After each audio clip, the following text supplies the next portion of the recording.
So imagine the most famous pilot in the world. It's just a global icon, right? Right. She's about to step out onto the tarmac, and she's about to go in front of the flashing cameras of the International Press Corps. But before she does that, she takes a brand new, like incredibly expensive leather flying coat, and she scrunches it all up. Mhm. She actually sleeps in it for several nights. And then intentionally rubs dirty aircraft engine oil straight into the column. Yeah, she literally weathered it herself. Exactly. And you have to ask, like, why? Why do that? Because Amelia Earhart was absolutely terrified that you or the press or, the other veteran pilots would find out she was a rookie. It is, it's just the ultimate historical example of imposter syndrome. Mm. And it completely shatters the illusion we have of her, I think. Oh, totally. Because we look back at historical icons, especially someone who is as mythologized as Earhart. There's this trap, right? We fall into this trap of seeing their lives as this inevitable march toward greatness. Like it was destiny or something. Exactly. We see the completed puzzle. Yeah. But that oil-stained jacket tells a completely different story. Wow. It tells the story of a woman who was just intensely hyper-aware of her own image. Yeah. And she was manufacturing a persona to survive in a world that fundamentally just did not want her there. Which is exactly our mission for this deep dive today. I mean, everybody knows how Amelia Earhart's story ended, vanishing into the vastness of the Pacific Ocean in 1937. Right. But today, using a really comprehensive biographical source, we're pulling back the curtain on how that story actually began and how it was meticulously constructed. It really was a construction. Oh, 100%. We're looking past the mythology to understand a woman who wasn't just a pilot, but was a master of public relations before that term even really existed. Yeah. I mean, she was an early feminist icon who negotiated a wildly modern open marriage contract. And perhaps most importantly, we're going to examine the socioeconomic barriers that she had to navigate just to get into the cockpit in the first place. Right. And then the highly calculated risks she took to stay there. And of course, the agonizingly small, entirely avoidable technical errors that ultimately led to her disappearance. We were really going to look at the human being behind the goggles here. So, to our listener, I want you to put yourself right there in the cockpit with her. How do you pursue a highly dangerous, absurdly expensive passion when the society you live in, your family's dwindling finances, and even your own physical health are just completely stacked against you? It's a lot to overcome. It really is. And to understand the woman who risked her life flying over a black ocean, we have to start pretty far away from the water. We need to go back to 1897, to Atchison, Kansas, and look at the intense contradictions of the family she was born into. Yeah, contradiction is really the operative word here, because Amelia Mary Earhart was born into a family that was just split right down the middle by class, expectation, and addiction. Right. So on her mother's side, you have her grandfather, Alfred Gideon Otis. He was a former federal judge, a bank president, a real pillar of the Atchison community, the classic patriarch. Exactly.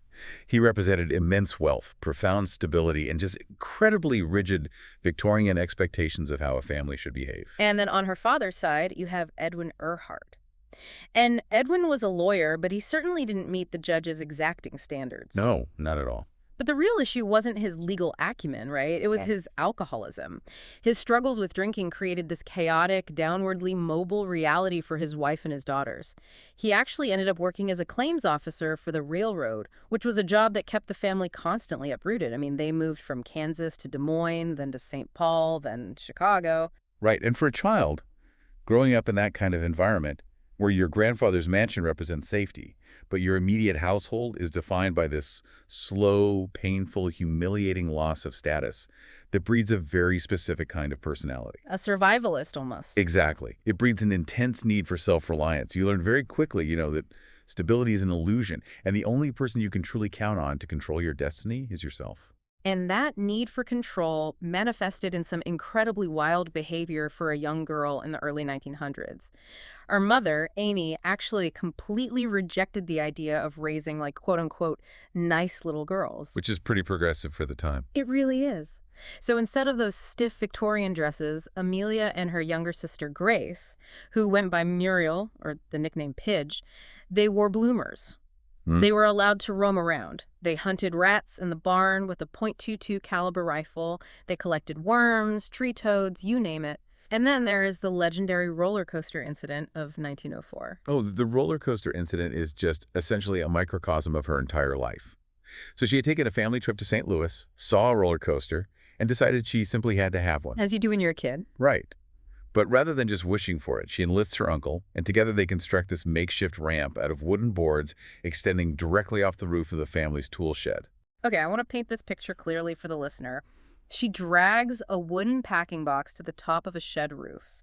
She climbs inside, greases the track with actual lard, and then just launches herself into the void. Yep. The box hits the ground, completely shatters. She crawls out of the wreckage with a bruised lip, a torn dress, looks at her sister and says, "Oh, Pidge, it's just like flying." It's a fantastic anecdote. Yeah. Because it isolates her core motivation, Yeah. right? She wasn't seeking danger for the sake of danger. She was chasing the sensation of exhilaration. That feeling of weightlessness. Exactly. She was chasing the physical feeling of breaking the bonds of gravity. But the irony is, when she actually saw a real airplane for the first time, she was completely underwhelmed. Yeah, unimpressed. Yeah, it was 1908 at the Iowa State Fair.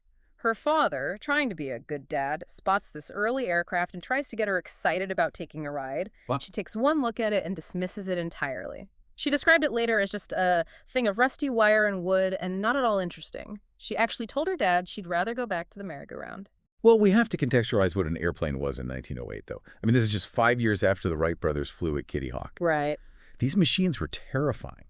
They were basically just fragile kites equipped with heavy, totally unreliable internal combustion engines. They were incredibly loud, they spewed oil everywhere, and people died in them constantly. So it makes complete sense that an intelligent 11-year-old would look at that contraption and decide, you know, the merry-go-round was definitely a safer bet. Right, so aviation wasn't exactly love at first sight for her, and her path to eventually getting into the sky was violently derailed by global events.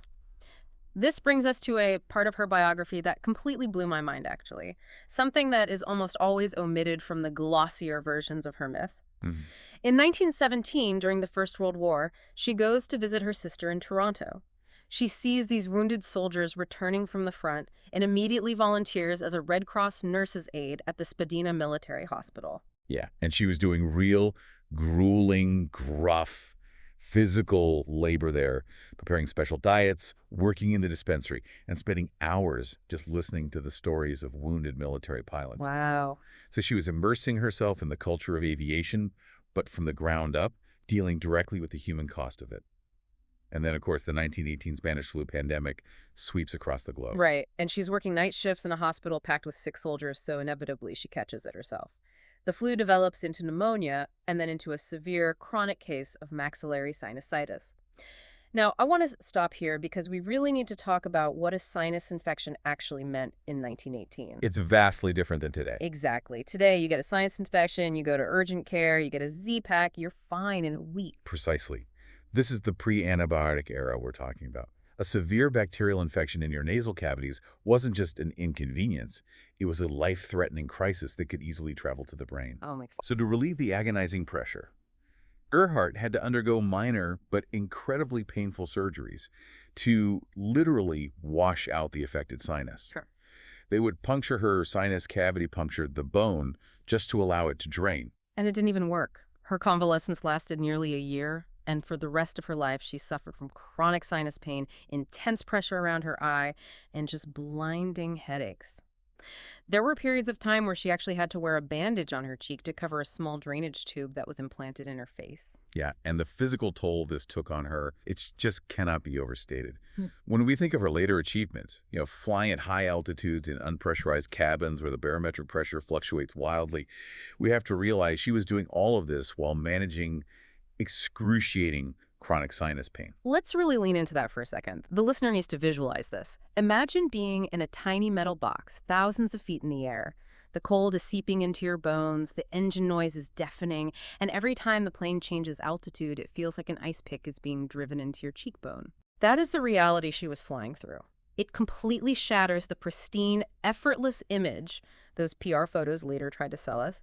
It reveals a level of sheer, gritty physical endurance that almost borders on masochism. I think it reframes her bravery entirely, to be honest. It wasn't just the bravery of facing a potential crash, right? It was the bravery of intentionally enduring acute physical suffering to achieve her goals. Wow, yeah. But after the war, despite this illness, She actually tries to follow a somewhat traditional path. She enrolls in a medical program at Columbia University. Right. But she drops out, moves to California to be with her parents, whose marriage is, by the way, hanging by a thread at this point. Uh-huh.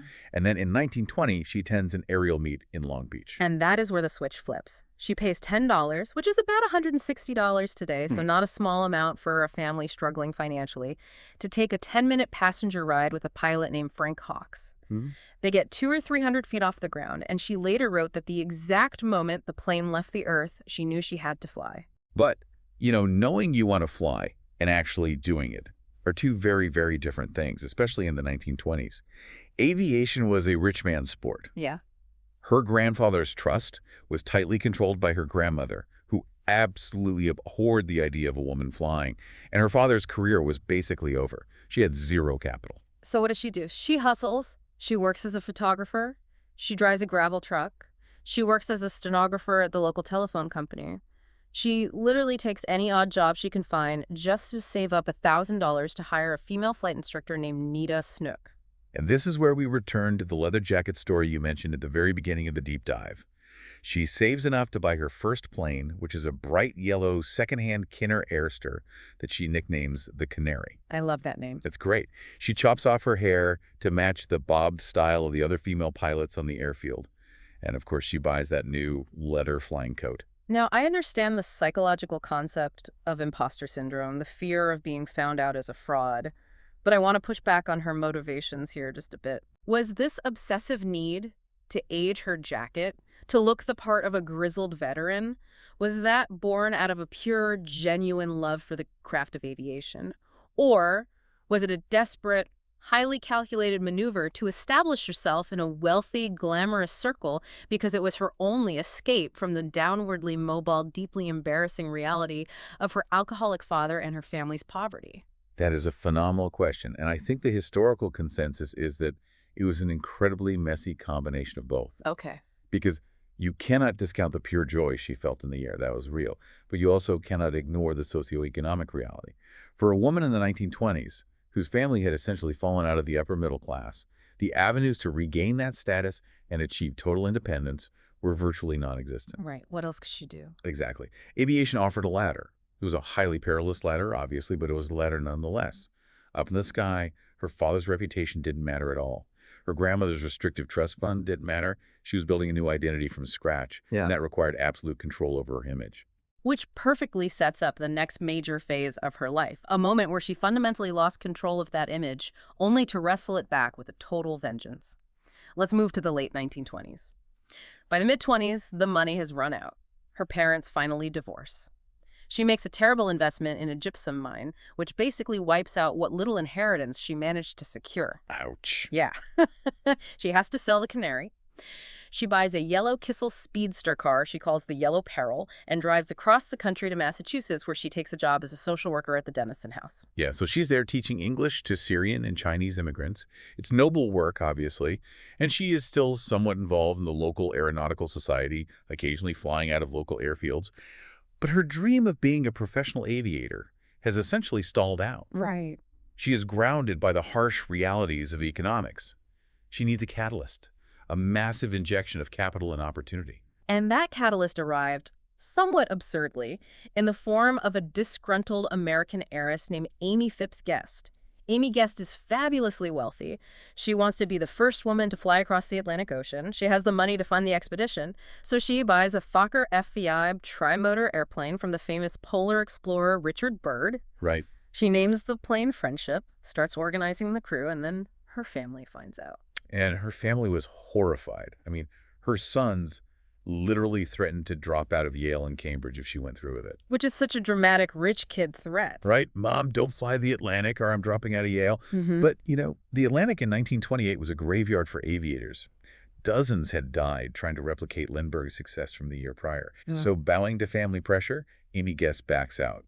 But she still owns the plane, and she still wants the historic first attached to her expedition. So she instructs her team to find a proxy. And she explicitly asks for the right sort of girl to take her place. The right sort of girl. That phrase alone just tells you everything you need to know about the era. Enter publicist George Palmer Putnam and Captain Hilton Rayleigh. Rayleigh calls the Dennison house, asks to meet Earhart, and within minutes of seeing her, he's totally sold. He asks her the ultimate question: how would you like to be the first woman to cross the Atlantic? It is a critical pivot point in history, Oh, because Putnam and Rayleigh were not scouring the country for the most technically proficient female pilot. They were casting a role. exactly. It was PR. Yeah, they wanted someone who was educated, who possessed a certain aristocratic bearing, and who was unequivocally American. And frankly, they wanted someone who looked good in photographs. Earhart, with her slender frame, her short hair, and her striking resemblance to Charles Lindbergh, was just a publicist's dream. When Rayleigh asks her if she wants to go, she later writes, "Under the circumstances, I couldn't say no." But here is where Earhart's genius truly shows. She knows exactly why she's being chosen. She knows she is essentially being hired as a prop, but she refuses to act like one. During the contract negotiations, she demands that she be officially designated as the commander of the flight. Right. She demands final authority over the crew and the schedule. It's a masterclass in leverage, honestly, because she couldn't actually fly the Fokker trimotor. She wasn't trained on multi-engine planes, and more importantly, she didn't know how to fly on instruments, which was an absolute necessity for an oceanic crossing. Right. You can't just look out the window over the ocean. Exactly. The actual flying would be done by a veteran pilot named Wilmer Stultz, assisted by a mechanic named Louis Gordon. But by demanding the title of commander, Earhart took a situation where she was being objectified for her optics and flipped it to establish total agency over the expedition. And she exercised that agency immediately because the departure was an absolute mess. They are trying to lighten the aircraft to carry enough fuel, so they literally kick a backup pilot off the team to save weight. They fly up to Trepassey Harbor in Newfoundland, and they get stuck there for almost 2 weeks because the weather over the Atlantic is atrocious. Awful. And to add insane pressure to the situation, there is a rival team waiting nearby.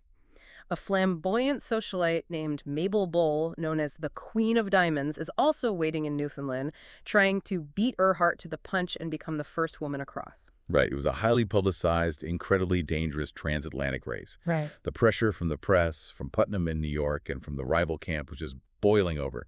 Finally, on June 17, 1928, Earhart makes a command decision. The weather is still marginal at best. Furthermore, her pilot, Wilmer Stultz, had been drinking heavily the night before to cope with the stress. Oh, boy. Yeah, he is suffering from a severe hangover. But Earhart insists they go anyway. I want to stop and put the listener in the cabin of the Friendship for a moment. You are crammed into this freezing, vibrating metal tube. You are flying into a literal wall of fog over the Atlantic Ocean in 1928. You cannot fly the plane yourself because you don't know how to read the non-visual instruments. Right.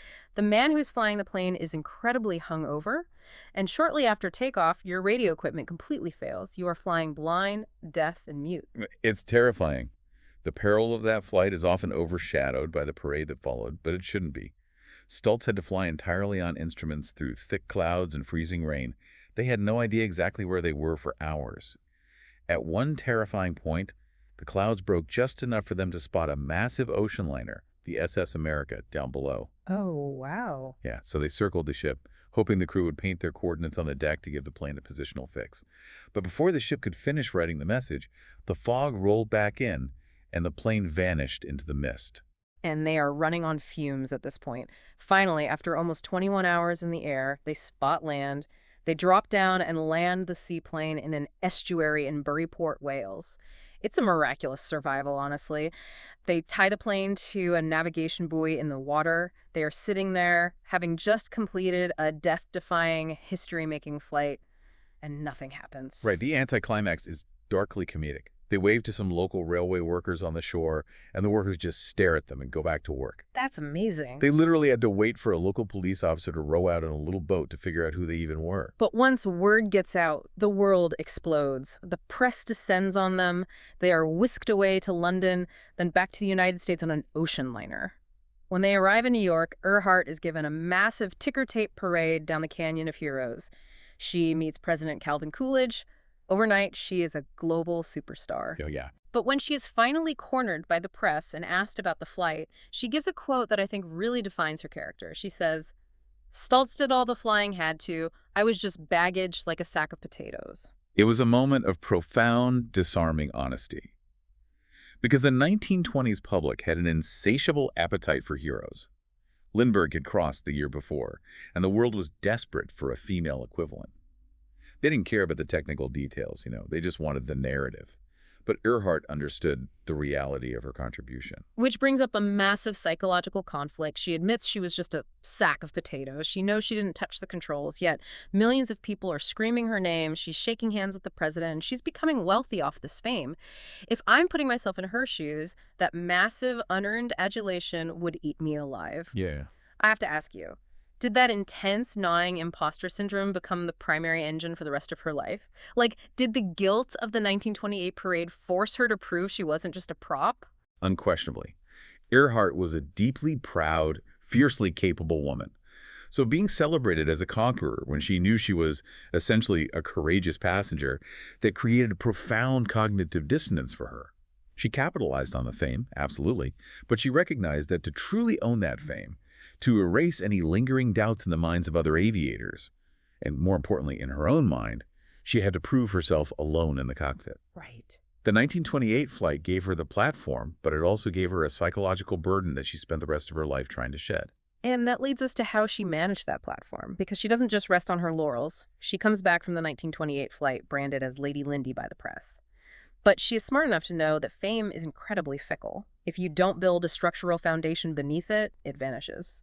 And the architect she chose to build that foundation was George Palmer Putnam. Putnam is a fascinating figure in this story. He was the scion of G.P. Putnam's Sons, a major publishing house, and he had a brilliant eye for public relations. I mean, he was the man who had published Lindbergh's autobiography. Oh. Yeah, so where Earhart had raw, charismatic celebrity, Putnam had the cold, calculating machinery of a modern publicist. He took her image and monetized it with a ruthlessness that was decades ahead of its time. I mean, George and Amelia were basically a 1930s influencer power couple. That's a great way to put it. Right. Think about how modern content creators operate today. Putnam was the hype man and the algorithm. He was booking the speaking tours, managing the press releases, making sure she was always at the top of the cultural feed. And Amelia was the authentic talent providing the content. She becomes an associate editor at Cosmopolitan magazine, using the column to advocate for commercial aviation. She signs a lucrative endorsement deal with Lucky Strike cigarettes, although interestingly, she gave the $1,500 payout directly to Richard Byrd to fund his South Pole expedition. Which is a cool detail. Right. She even launches her own lines of women's fashion featuring active living clothes that were sold at Macy's. Well, we have to look at the why behind this relentless commercialization, though. Because it's easy to view the cigarette ads and the clothing lines as vanity or greed, but that ignores the economic reality of her profession. Right. Planes aren't cheap. Exactly.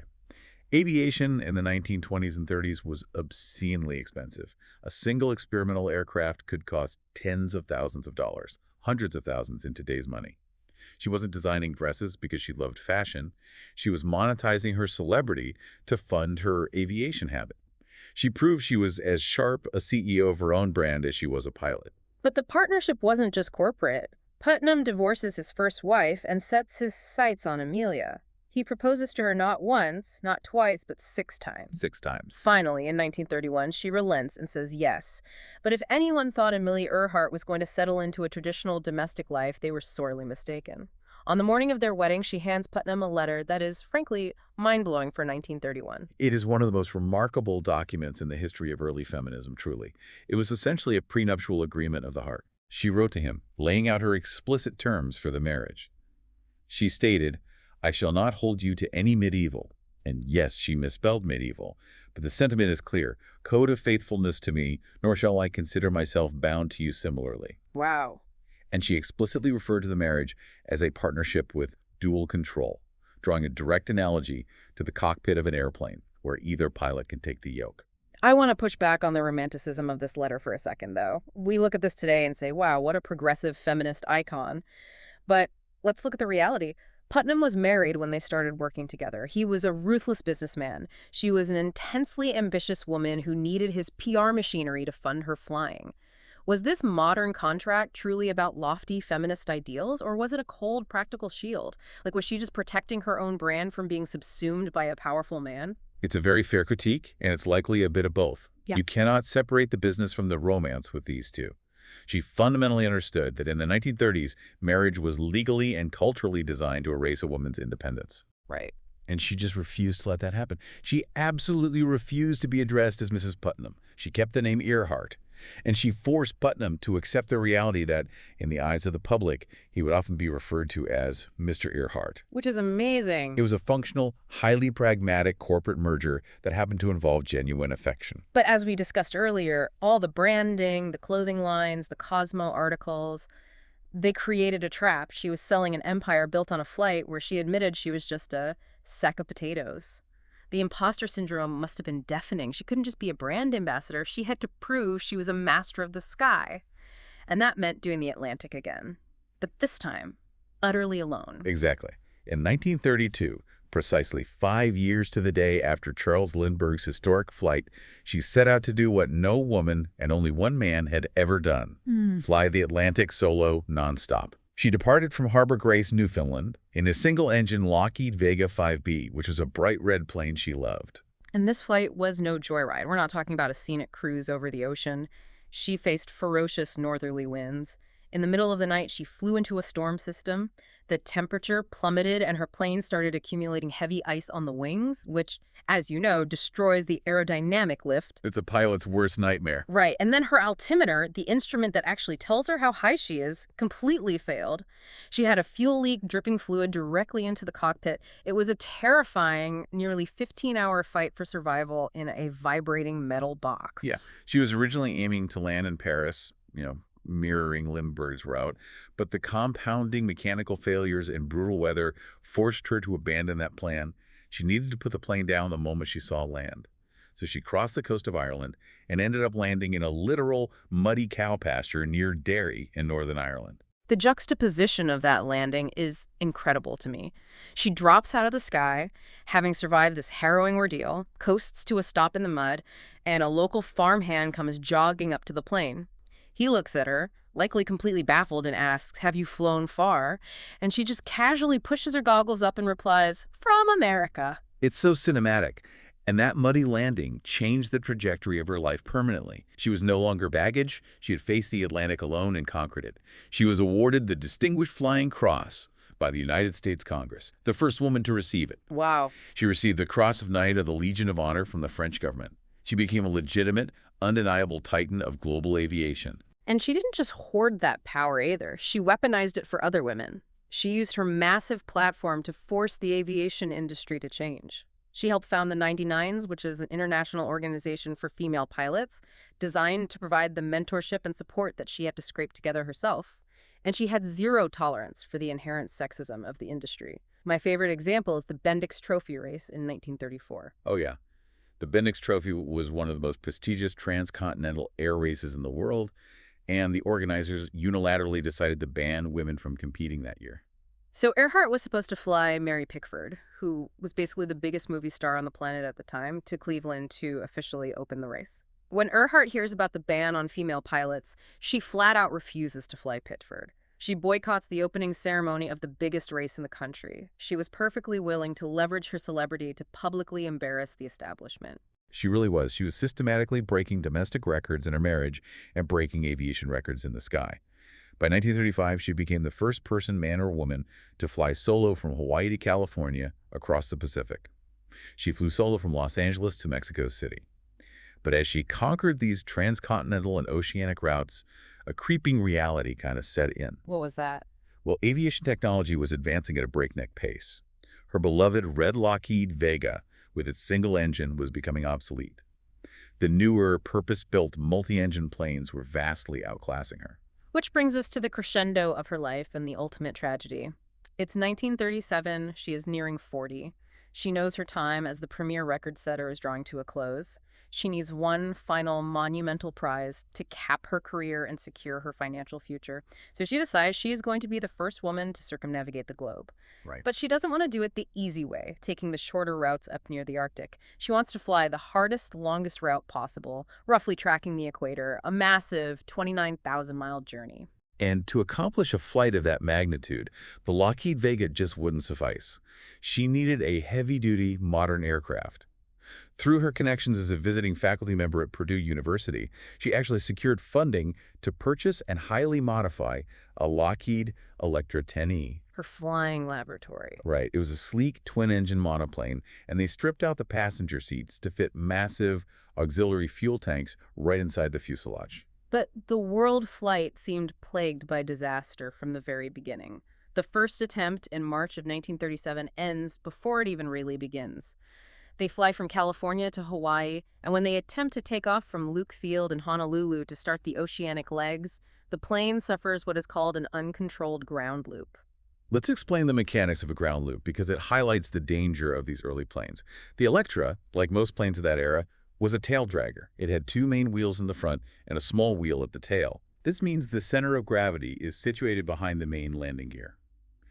When you are accelerating down a runway for takeoff, if the plane starts to drift even slightly to one side, the heavy tail wants to swing around to the front, pivoting on the main wheels. It's exactly like driving a rear-wheel drive car on an icy road. If you hit the gas too hard in a turn, the back end spins out and overtakes the front. So they're hurtling down the runway in Hawaii, loaded to the brim with explosive aviation fuel. The plane starts to veer, Earhart tries to correct it, but the heavy tail swings violently. The landing gear completely collapses under the lateral stress. The propellers smash into the dirt runway, throwing sparks everywhere, and the plane skids on its belly in a shower of dust and metal. It's a miracle it didn't burst into flames. It really is. The exact cause of the ground loop is actually still debated by aviation historians. Some point to a blown tire on the right main gear. Others point to pilot Earhart overcorrecting with the throttles on the twin engines. Regardless of the cause, though, the result was catastrophic to the timeline. The Electra was severely damaged and had to be shipped by boat all the way back to the Lockheed factory in California for extensive repairs. So they lose months. They have to regroup, rebuild the plane, and refinance the operation. Attempt number 2 begins in June 1937. Because the global weather patterns have changed by then, they actually have to reverse the route. They go east. Exactly. Instead of flying west across the Pacific, they fly east, crossing the United States down to South America, over the Atlantic to Africa, across India, and through Southeast Asia. And this is where Putnam's obsession with PR and weight saving begins to intersect fatally with safety. Yeah, this is crucial, because every single pound on an airplane dictates how much fuel it can carry. Putnam and Earhart made conscious decisions to strip out critical safety and communication equipment simply to save weight. They left behind a trailing wire antenna that would have massively boosted their radio range. They left behind a 500 kilohertz radio receiver, which was the standard frequency for communicating with commercial shipping vessels. And the personnel changes were just as significant. On the first aborted attempt, Earhart had hired a man named Harry Manning as her navigator. Manning was a ship's captain, highly skilled in navigation, but crucially, he was a master radio operator. He understood the intricacies of Morse code and radio direction finding. But after the Hawaii crash, Manning was forced to return to his job.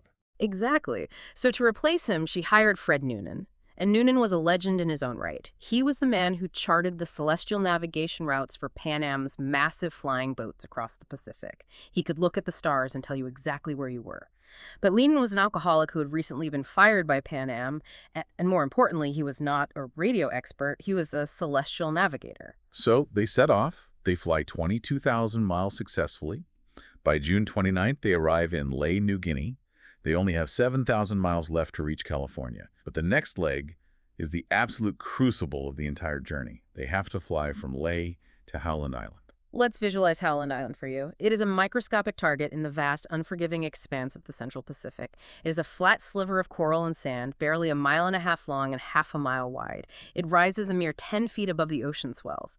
Finding it from the air, after flying over 2,500 miles of featureless water, is the equivalent of finding a needle in a haystack in a pitch-black barn. And to give them a fighting chance, the U.S. government deployed a Coast Guard cutter, called the Itasca, to wait just offshore of Howland Island. The ship's role was to act as a beacon. They were supposed to send continuous radio signals for Earhart to home in on, and they were instructed to run their boilers rich to create a massive, thick column of black smoke in the sky that Earhart could spot visually from miles away. In theory, it was a sound plan. In reality, what unfolded over the Pacific on July 2nd, 1937, was a classic Swiss cheese model of disaster. I want to break down that analogy because it perfectly explains how this tragedy happened. Yeah. Imagine multiple slices of Swiss cheese stacked tightly together. Hmm. Each slice represents a layer of safety navigation, communication, equipment planning. Right. Each slice has holes in it, representing flaws or potential failures.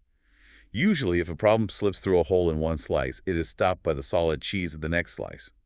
But on this flight, by some horrific twist of fate, the holes in every single slice lined up perfectly, allowing the failure to shoot straight through the entire stack. So let's examine the first hole in the cheese. A massive communication nightmare regarding time. Earhart was operating her flight schedule based on Greenwich Civil Time, which was the standard for civilian aviators. The crew of the Itasca, however, was operating on naval time, which was standard for military vessels in that time zone. And nobody realized they were fundamentally out of sync. Why wasn't this coordinated before she ever left New Guinea? It was a failure of pre-flight planning and just the arrogance of assuming civilian and military systems would seamlessly integrate. Because of this discrepancy, Earhart and the Itasca were a half-hour out of sync on their scheduled radio check-ins. When the radio man on the ship was desperately transmitting signals for her to home in on, Earhart was listening to dead air. And when Earhart was broadcasting her position, the ship's operator was often listening on a completely different schedule. Hole number 2, the Radio Direction Finder, or RDF. Earhart's plane was equipped with a brand new experimental Bendix RDF system. It's essentially a loop antenna mounted on the roof of the plane. The way it works is the ship transmits a continuous signal. The pilot rotates the loop antenna. As the antenna turns, the signal gets louder or softer. When the signal goes completely silent, a phenomenon called a sharp minimum or a null point, it means the flat side of the loop is pointing directly at the source of the signal. It gives you a physical bearing to fly toward. It was cutting-edge technology, but Earhart barely understood how to use it. She had received only a brief rush tutorial at the factory before departing. To make matters worse, the instruction card that explained the complex frequency band settings for the antenna was mounted on a panel down near her feet, entirely hidden from her view during flight. Which is just insane. Hole number 3, mechanical failure. During a previous leg of the flight to Darwin, a fuse in the RDF equipment had blown. While it was supposedly replaced, aviation historians strongly suspect the system was compromised or that the blown fuse had eroded Earhart's trust in the equipment. And then we reach the final, fatal hole in the cheese. The frequency mismatch. When Earhart finally breaks through the static and asks the Itasca to take a bearing on her signal so the ship can tell her where she is, she announces she is broadcasting on 3,105 kilohertz. And the radio man on the Itasca stares at his equipment in horror. He realizes the Coast Guard cutter's high-frequency direction finder cannot tune in to 305 kilohertz. He later testified that he was sweating blood in the radio room because he could hear her voice, he could hear the panic setting in, and he couldn't do a single darn thing to track her location or help her. The radio logs from that morning are agonizing to read. Yeah. Around 6:14 a.m., she breaks through and says she estimates she's within 200 miles of the ship. She actually whistles into the microphone to provide a continuous tone for them to track, which, as we know, they can't. By 7:42 a.m., the tone in her voice has shifted. She broadcasts. "We must be on you but cannot see you. But gas is running low. Have been unable to reach you by radio. We are flying at 1,000 feet. I want you to feel the claustrophobic terror of that moment. You have been flying for almost 20 hours. You are exhausted. The twin Pratt and Whitney engines are screaming in your ears, making it nearly impossible to communicate with Noonan in the back. Yeah. The smell of aviation fuel permeates the cabin. The fuel gauges are tapping on empty. You are flying low, just 1,000 feet above the waves, squinting into the blinding glare of the morning sun, desperately looking for a tiny strip of sand or a column of black smoke, and seeing absolutely nothing but endless rolling blue water. At 7:58 a.m., she broadcasts that she cannot hear the ship's voice signals. She begs them to send Morse code instead. The ship complies. She acknowledges hearing the Morse code, but she reports she cannot determine the direction of the signal. The RDS is useless. And then at 8:43 a.m., she sends her final haunting transmission. She says, "We are on the line 157337. We will repeat this message. We will repeat this on 600 and 210 kilohertz. Wait." And then silence. Let's explain what that final transmission means. Line 157337 refers to a sun line. Because Noonan couldn't use the radio, he reverted to celestial navigation. At dawn, you can measure the angle of the sun against the horizon to calculate a line of position on a map. Noonan calculated a line running northwest to southeast, passing directly through Howland Island. But a sunline only tells you that you are somewhere on that line, right? Exactly. It doesn't tell you how far along it you are. They were systematically flying up and down that line, searching for an island they could not see, while the engines starved for fuel. It is a devastating sequence of events, but I have to stop and push back here on behalf of the listener. We've laid out the facts. Putnam pressured her to strip out safety gear, to save weight for fuel, and, frankly, to ensure the flight happened on his PR schedule. She departed on a global circumnavigation, barely knowing how to use her own advanced radio direction finder. They completely botched the time zone coordination with the Navy. Right. At what point does her undeniable bravery cross the line into fatal hubris? Were Earhart and Putnam so completely intoxicated by the fame, the pending book deals, the sheer momentum of their own brand, that they neglected the basic, uncompromising math of survival? It is a harsh critique, but it is an entirely valid one. When Captain Lawrence Safford, a U.S. Navy radio expert, later analyzed the flight data, his conclusion was damning. He stated the flight suffered from poor planning, worse execution. Earhart was an incredibly intuitive, physically gifted pilot. But this final leg wasn't just about stick and rudder flying. This was advanced, highly technical, oceanic navigation utilizing experimental, poorly understood electronic equipment. The stakes were just too high for guesswork. Exactly. The intense pressure from Putnam to complete the flight, the severe physical exhaustion of flying 22,000 miles over a month, and a tragic over-reliance on untested systems all converged. It was a failure of preparation. And when the radio finally went dead and the engines sputtered and died, the silence that followed birthed a mystery that has lasted nearly a century. Which brings us to the final chapter of our deep dive, the endless search and the echoes of a legend. Because there was no crash site, no debris field found in those first critical days, in the public imagination, Amelia Earhart didn't really die. She just vanished. The immediate response from the United States government was unprecedented. President Franklin D. Roosevelt authorized a massive search effort. The Navy and the Coast Guard deployed 9 ships, 66 aircraft, and spent roughly $4 million, which translates to over $90 million today, scouring 150,000 square miles of the Pacific Ocean. That's massive. It was the most intensive and costly search in U.S. history up to that point, and they found absolutely nothing. Not a slick of oil, not a seat cushion.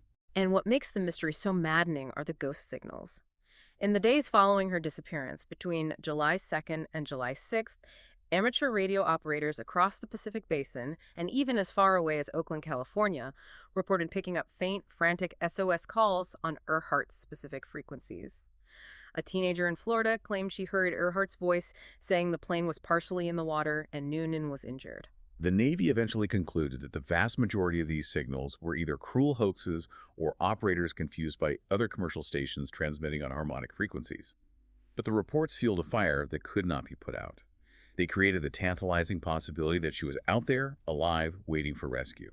George Putnam himself financed private boat searches into the fall of 1937, before finally giving up. She was legally declared dead in January 1939. But declaring her legally dead did nothing to stop the theories. The complete lack of physical evidence birthed an entire cottage industry of speculation.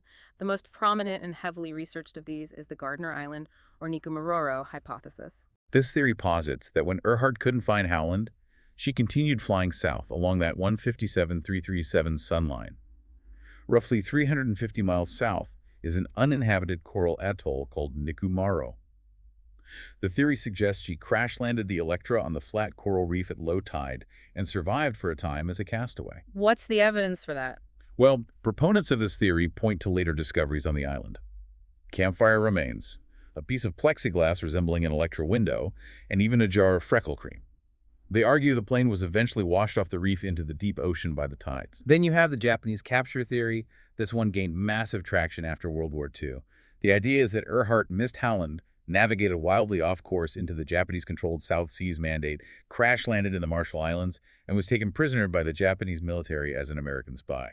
People have spent decades citing unnamed witnesses on the island of Saipan who supposedly saw a white woman pilot executed in captivity. And there are others, like the New Britain theory, which suggests she somehow turned the plane 180 degrees, flew all the way back toward Papua New Guinea, and crashed in the dense jungle. But we have to step back and look at why these theories exist, rather than just debating their merits. Human psychology despises an open loop. We struggle fundamentally to accept that a titan of history, someone who bent the world to her will, can succumb to something as banal and unceremonious as running out of gas and sinking 17,000 feet to the bottom of the ocean. I completely agree. Think about it. The theories, whether she is a rugged, resourceful castaway spearing fish on a desert island or a daring covert spy captured by a foreign military power, those narratives give her back a sense of agency. They allow her to go down fighting. A simple mechanical ditching in the ocean takes all that agency away. It reduces this fierce pioneer back into a sack of potatoes entirely at the mercy of gravity and physics. We don't want our heroes to die of a math error. Exactly. And our obsession with finding an answer hasn't faded. If anything, technology has accelerated it. In 2025, the U.S. president ordered all remaining government records regarding Earhart to be declassified, sparking renewed interest. Deep-sea expeditions utilizing millions of dollars in advanced, autonomous sonar drones continue to scan the abyssal plains of the Pacific. Robert Ballard, the legendary oceanographer who found the wreck of the Titanic, led an extensive search in 2019. Tony Romeo, a former intelligence officer, funded a massive multi-million-dollar sonar sweep in 2024. Despite finding tantalizing anomalies on the seafloor, no one has produced the Electra. So I have to ask, why are we still spending millions of dollars almost a century later to drag sonar arrays across the bottom of the Pacific Ocean? What is it about an unsolved mystery that captures the human mind so completely? It's the enduring power of the unknown, combined with the sheer magnitude of her cultural footprint. Even without a definitive ending, her legacy shaped the 20th century. Her example directly inspired over 1,000 women to join the Women Air Force service pilots, the WASPs in World War II, flying military aircraft when the country needed them most. She's been immortalized in everything from Joni Mitchell songs to a line of Barbie dolls.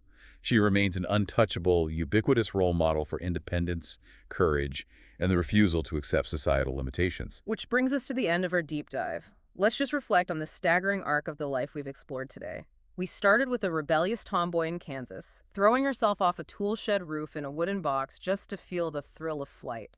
We watched her endure agonizing physical illness, hustle her way into a cockpit, and leverage an era's hunger for heroes to build a massive PR empire. We saw a fierce advocate for women who entirely rewrote the rules of marriage. And ultimately, we tracked a tragic figure, consumed by her own ambition and undone by a cascade of tiny technical failures, swallowed by the vastness of the Pacific. And I want to leave our listener with one final provocative thought to ponder. We've talked extensively about how the mystery of her disappearance keeps her alive in our culture. But ask yourself this. If the radio had worked on July 2nd, 1937, if Amelia Earhart had heard the Itasca, found a tiny sliver of coral, landed safely on Howland Island, completed her circumnavigation of the globe, and retired quietly to a house in California to write her memoirs, would we still be talking about her today with this intense, unending fervor? Did the sheer unresolved tragedy of her disappearance actually cement her immortality? Did the Pacific Ocean seal her legacy in amber forever, preserving her as perfectly as that weathered, oil-stained leather jacket? It is a fascinating paradox to consider. Thank you for joining us on this deep dive. We may never locate the rusted frame of that Lockheed Electra in those murky 17,000-foot waters, but the trails she blazed for women and for aviation, those are permanent fixtures in our world, and no ocean can swallow them.